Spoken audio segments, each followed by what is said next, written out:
hindi po makaapekto kahit pa yung pag-appear doon ni Duterte at ni VP Duterte.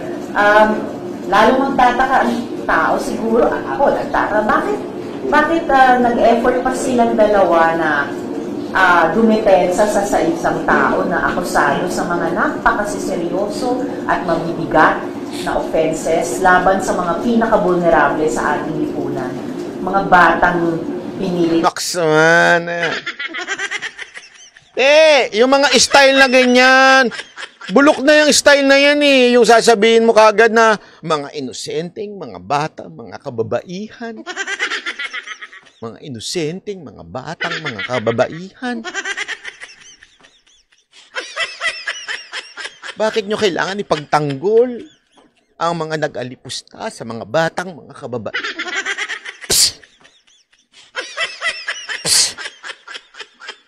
Buloy Magdimos, mga OFW na kinuha sa kanila yung remittances nila, hindi na umabot sa mga pamilya na walan pa ng bahay, ang katulad ni Miss Renita dahil hindi na mabayaran ang mortgage. Yung mga Pakikialaman mo na naman yung gift-giving, love gift nila eh. Eto si Ontiveros, alam mo kaya ka sumasablay? Ontiveros? Kasi pinakikialaman mo yung sistema ng relihiyon nila eh. Uulitin ko hindi ako parte ng relihiyon nila. We may have different belief in giving, pero hindi ko pwedeng kontrahin yun eh. Ganun ang paniniwala nila eh. Yung mga hardinero nga daw, sabi ni Boss Dada, nagtatrabaho doon ng libre. And because they are doing it, alam mo kasi, yan talagang hindi maunawaan ng iba. Maniwala kayo sa akin. Ang hirap unawain yan eh. Lagi ko na itong pinaliliwanag. Meron talagang mga ganyan tao that they believe in really storing up treasures in heaven. Alam mo po ba yun, madam? Hindi, para lang sa kaalaman mo, bigyan kita ng konting pangaral sa buhay. Meron po kasing sinabi ang Biblia na do not store up treasure here on earth, but store treasures in heaven. That could be literally or in figure. Ano ibig sabihin nun? Figuratively. Ano ibig sabihin po nun? Kung wala kang pera, pwede yung talent mo ang ibigay mo para sa kaharian. Ibig sabihin, nagtatrabaho ka ng libre.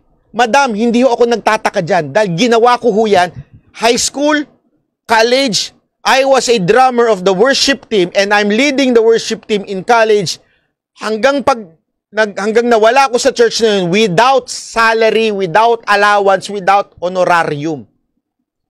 Isipin mo to ka, madam, hindi ko to pinagmamalaki. Sinasabi ko sa iyo to para maintindihan mo ang takbo ng iglesia. Doon sa church na yon, pumupunta ako ng alauna ng hapon. Alauna to ng hapon nagse-set up ako mag-isa. Mag-isa. Minsan may kasama pero kadalasan mag-isa. Magse-set up ako ng banda. Ako pa yung magda-drums. Ako pa yung namumuno doon sa worship team na yon. Doon ko nga na-meet si Mocha bilang worship leader eh. Totoo yan. After nun, nakauwi na yung church, youth fellowship yun eh. Ako pa rin ang nagkumalas ng gamit. I'm doing that because I feel that's my service to God. Hindi ako nagreklamo. Hindi ko inisip na serbisyo ko yun dun sa aming pastor na Sister Gina Atencio. Google mo. Youth Fellowship na Bread of Life. Hindi ko rin inisip yun na serbisyo ko yung kay Pastor Butch Conde. Hindi. Iniisip ko yun because the Bible says store up treasures in heaven. Wala akong treasures. So, ang treasure ko nun, yung talent ko. Yun yung binigay ko. Yun yung aking serbisyo. At yun bakit mo pakikialaman yun? Sinasabi niya kasi yung remittance nung kung yun yung kanilang sistema. Ang sistema kasi daw dyan, although, Again, I'm not saying na tama yun o yun ay biblical, yun ay problema na ho nila yun. Ang sistema nila dyan, ang lahat ng mga membro nila, binibigay ang buong buo, lahat, para sa iglesia. Tapos yung iglesia, sila ang magbubuhay dun sa church. Ganun ang sistema nila eh. Anong gagawin mo? Pakialaman mo yung church? Kung ako sa'yo, magtayo ka na lang ng church mo, sarili.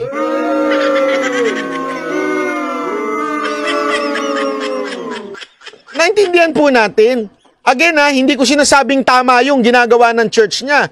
Pero wag niyong pakialaman. Patakaran nila yun eh. Kung ayaw nila, voluntary naman yun, pwede ka namang umalis. Lumayas ka na. Alam mo, kaya nga ako natuwa eh. Alam mo kung bakit? Kasi may pinipirmahan sila eh. Gusto mong umalis? May pirmahan ka din.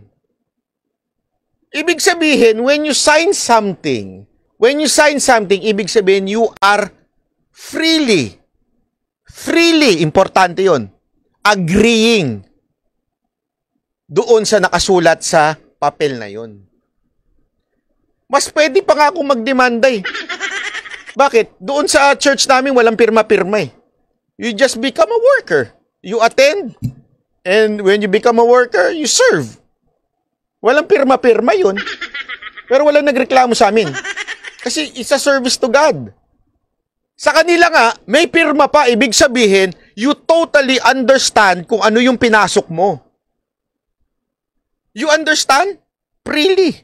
Sign ko. As a worker of the kingdom, kailangan may... Kasi ganun ka... sa totoo lang, nagulat ako dun.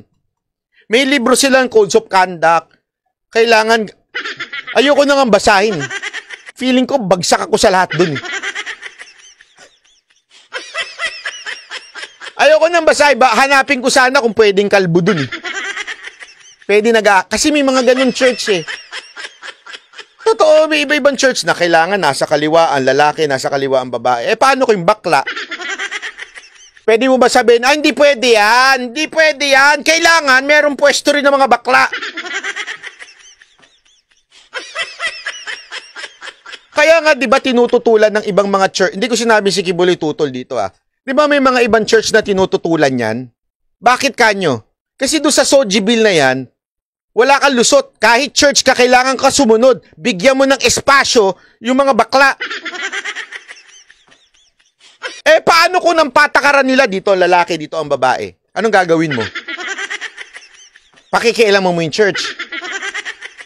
Yun yung pinaglalaban ng mga Christian church na sinasabing, etong Soji Bill na ito, di umano ay, sige, may karapatan kayo, pero yung kalayaan namin, tatamaan nyo. Kasi doon sa Soji Bill na yon, bawal na nilang i-preach na yung homosexual is a sin. So what do I mean?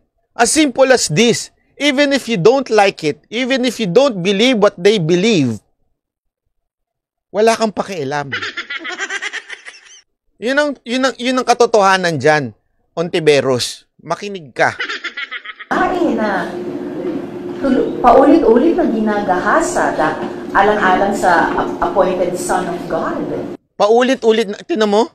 Diyan pa lang sinabi mo ng ginagahasa na ni Kibuloy.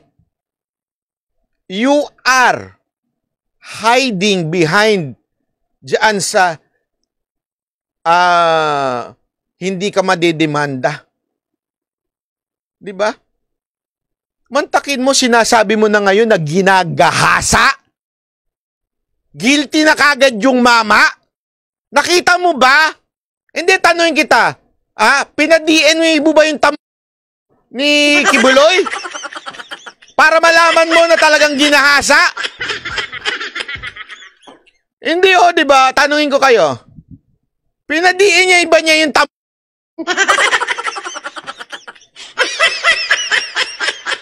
Hindi. Mali eh. Napakamali talaga eh.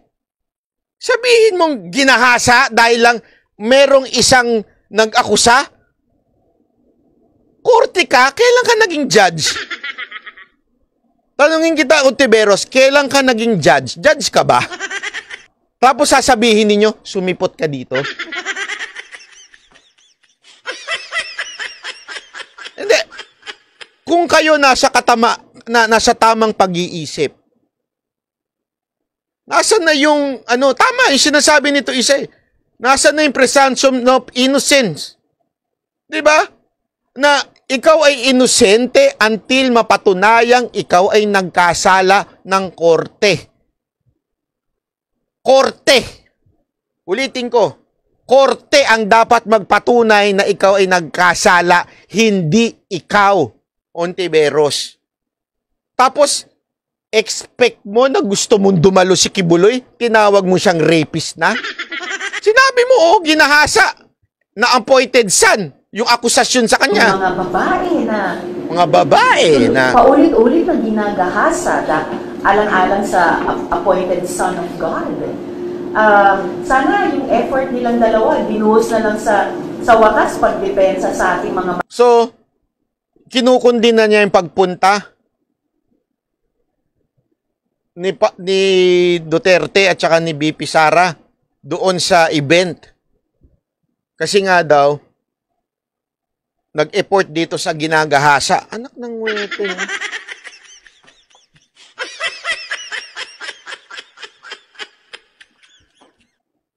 Mali eh. Mali ho yun eh. Oh, tama nga yung sinabi dito eh. 7 years tuloy-tuloy na ginagahasa. Nagsabi lang siya ngayon.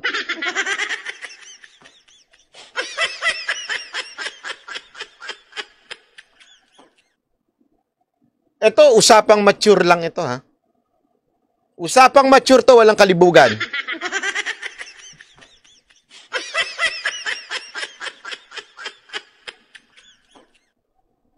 Seven years kang ginagahasa.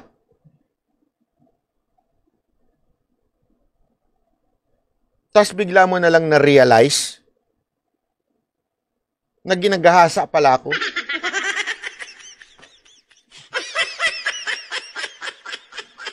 Hindi kaya sa kalagitnaan nun, medyo nagustuhan mo na rin?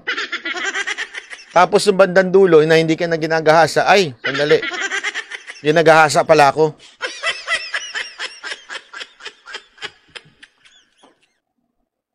Hindi, tanong ko lang naman yun. Ako, nagtatanong lang naman ako. Ayoko sana tong tanong pero kailangan ko to itanong. Ito, tanong ko lang naman sa mga kababaihan. Ayoko sanang sabihin to, pero as much as possible, I will ask this question in a very, very non-bastos way. Non-bastos way. Kung kayo ho ba, ginawa sa inyo yon, aabutin pa kayo ng 7 taon bago kayo magsumbong?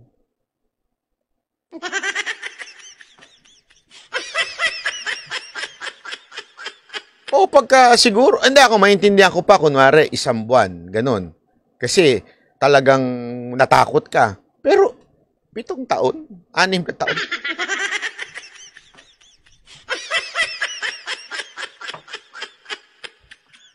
Hindi, kayo, kaya nga sabi ko nga sa inyo, kayo ang sumagot eh. Hindi ako, kasi di naman ako pwedeng...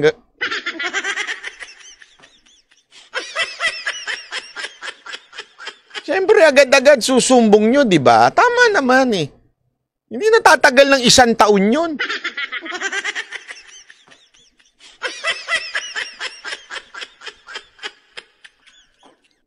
Aming isda at mga kasundaluhan natin at Coast Guard laban sa pagbubuli sa China. So, walang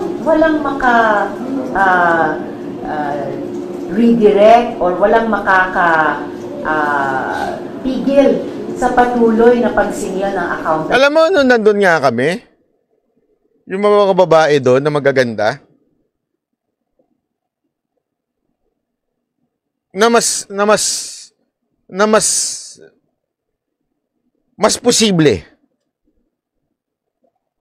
na kung talagang totoo na ganun si Pastor, na malamang mas posible ito mga to. Siguro kung nandun kami, nagwala na yung mga yun, nagsumbong na. Alam niyo kung bakit? Alam mo, ini-expect ko nga doon, sobrang tight ng security. Hindi. Mas madami pa ako security.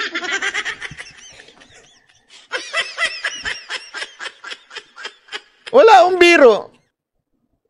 Hindi ho tight yung security. Ibig sabihin, bakit tight yung security? Para, sandali, baka mamaya may pumiyok dito, may mga vloggers. Biglang pumiyok. Biglang merong umamin dito. Kasi ganun yung mga kulto di ba? Yung pinipigilan yung mga membro na magsalita. Yung mga babae doon na magaganda, tuwang-tuwa pa. As in, yung happy sila, nakasmile, amoy mo naman kasi yun eh. Hindi naman tanga kami. Amoy mo yun kung merong, there's something happening here. Sobra kang parang nasa langit. Hindi naman ko sinasabing gano'n na tama na si Kibuloy. Pero hindi ko sinasabing perfect religion si Kibuloy. I'm not saying that. Pero wala kang maaamoy na merong ganong nangyayaring pang-aalipusta sa mga tao doon sa loob. Tuwan-tuwa. Enjoy na enjoy. Happy sila. Yung vibes sila napaka-positive.